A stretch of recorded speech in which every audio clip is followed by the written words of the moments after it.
Shalom, kembali saya ingin membagikan renungan. Biar renungan hari ini menjadi berkat bagi Bapak Ibu Saudara yang mendengarkan renungan ini.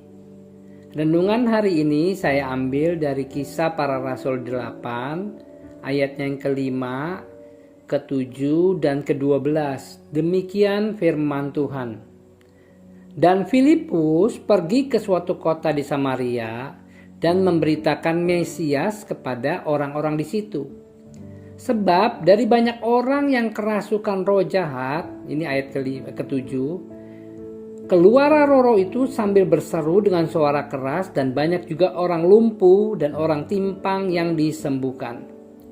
Tetapi ayat 12, sekarang mereka percaya kepada Filipus yang memberitakan Injil tentang kerajaan Allah, tentang nama Yesus Kristus, dan mereka memberi diri mereka dibaptis, baik laki-laki maupun perempuan. Filipus memulai pelayanan sebagai seorang pramusaji, yaitu menata meja.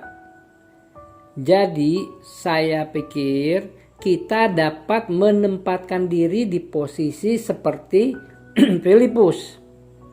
Filipus hanya orang biasa di gereja. Filipus bukan salah satu dari rasul. Tetapi Filipus dikatakan Filipus itu penuh dengan iman dan Roh Kudus. Jadi Filipus memberitakan Injil kerajaan Allah. Nah, saat Filipus memberitakan Injil kerajaan Allah, maka orang-orang yang kerasukan roh jahat dan roh-roh jahat itu keluar dari orang tersebut.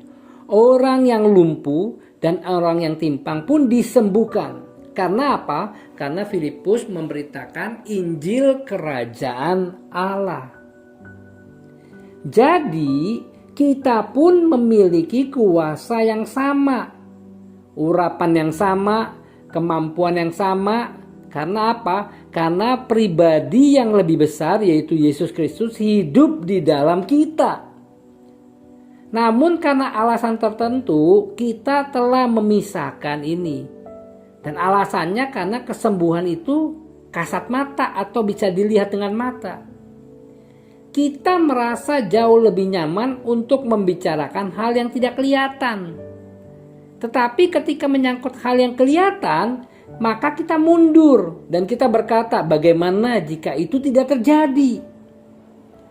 Karena kita dapat melihat, dan akibat sikap menarik diri itu, kita kehilangan kuasa dari berita kerajaan Allah. Dan orang-orang tidak mendapatkan apa yang telah disediakan. Karena kita tidak mengerti bagaimana bekerjanya kerajaan Allah.